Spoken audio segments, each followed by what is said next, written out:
Welcome viewers to this session. My name is Peter Hoduk. I am a career coach and a training consultant at Penflex Training and Consulting.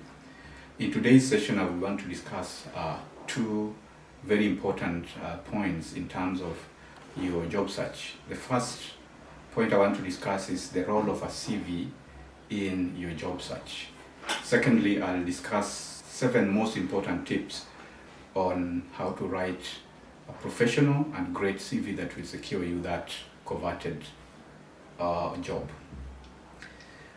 Curriculum vitae, simply a CV in our normal conversation, is one of the very important documents in any job search process. Why? It's the document that the recruiter will interact with initially before they even see you, before even they know your voice, they know how you behave. So what does a CV do for you, being a marketing tool, being the first document that shows your profile? The first thing that a CV does is to show your qualifications. It also shows your experience, it shows your skills.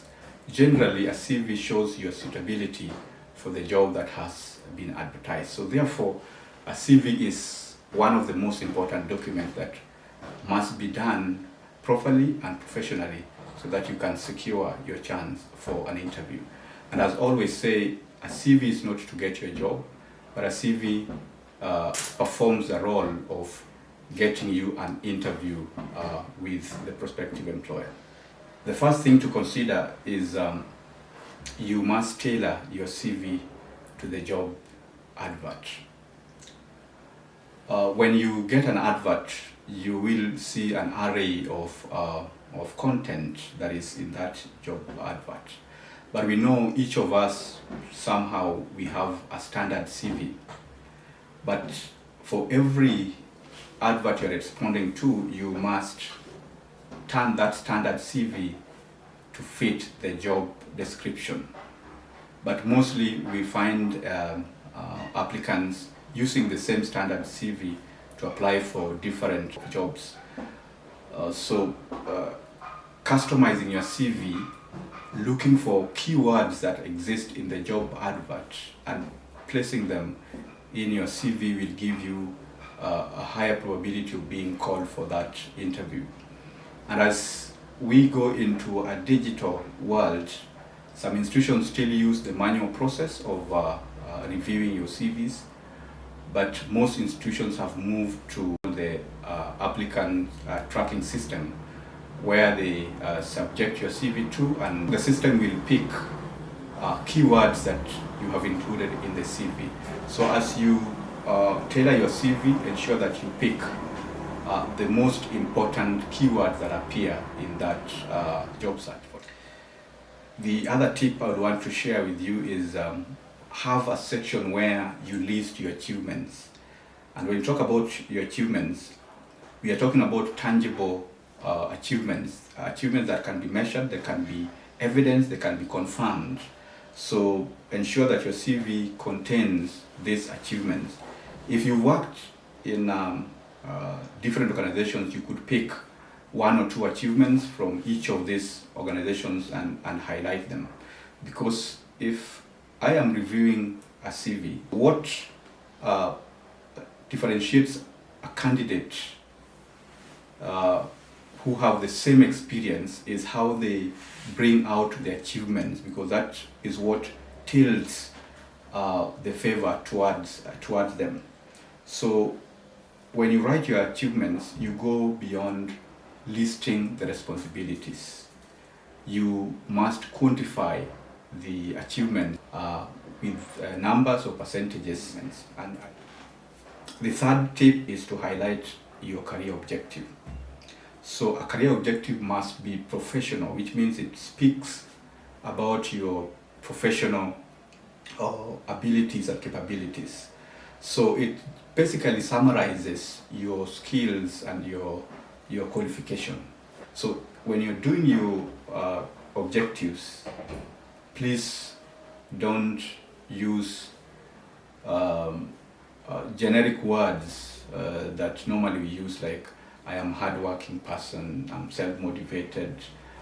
In an interview, eventually nobody will be able to know if you're a hardworking person or I'm a project management professional with over 15 years of experience in project coordination, resource mobilization, stakeholder engagement, budget monitoring, and personnel management. So that, in a nutshell, will show the reviewer that I fit the bill in a number of the skills requirements that they have given to us. So the career objective shows your suitability to the recruiter at a snapshot, because it appears mostly at the top of your CV.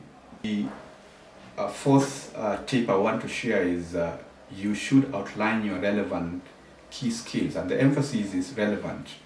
I could have worked in different sectors, but this particular job I'm applying for, I must ensure that I only bring into the CV that skill that is important, that is relevant to executing my role. And that is why I have mentioned that the first thing to do is to understand the job description and ensure that whatever information you're providing in your CV really meets the job requirements.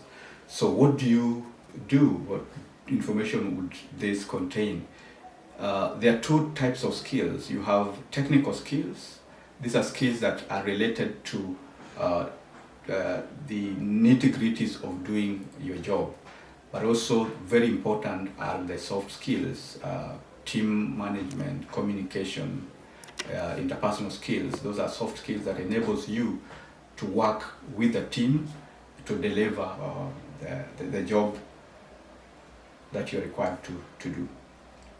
So you must highlight the technical and soft skills, and also detail now what you indicated in the career objective. So the fifth tip I want to share is format. Appearance matters. The first impression is very important. It's important in our normal interactions as it is important in the documentation that you are presenting.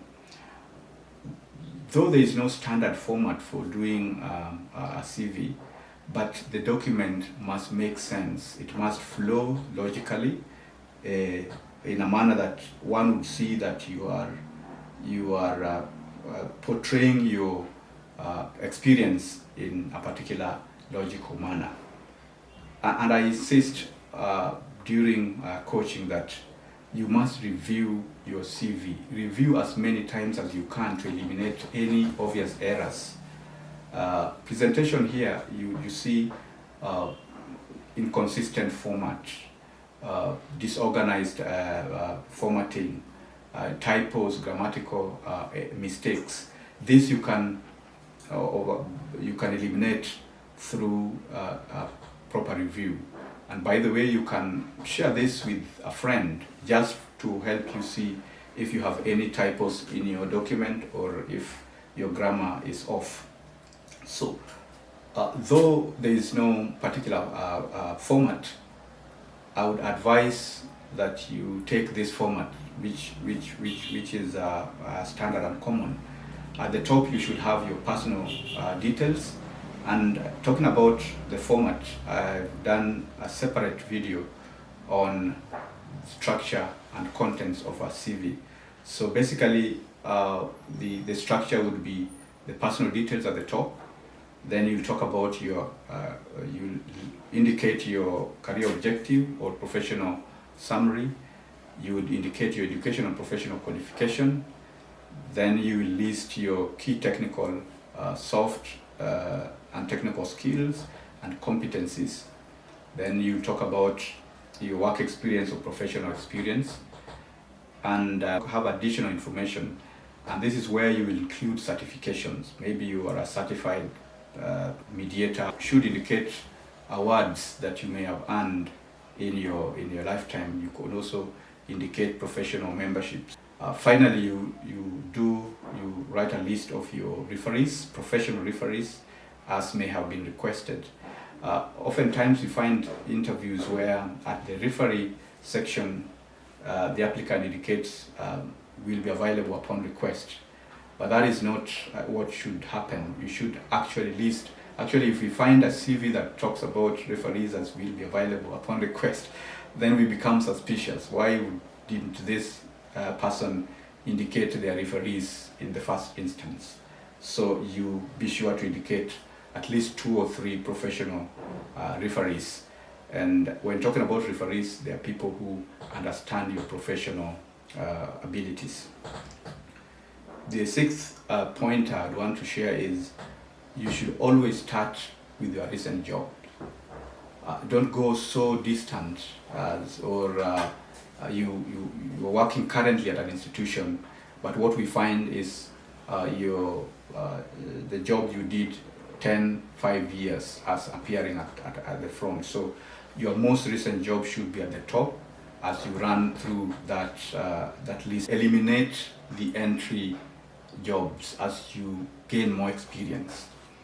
If you have worked for 20 years, then maybe your internship or maybe your entry jobs, you could eliminate them, because you're also working with space and the number of pages that should be contained in a good professional CV. But if you have to include them, then you can have a small section where you say other experiences, so that you can list them, thus minimizing the number of pages, but also just picking those jobs that really give you a lot of experience, those jobs that would really communicate about your suitability rather than going too far in the distance.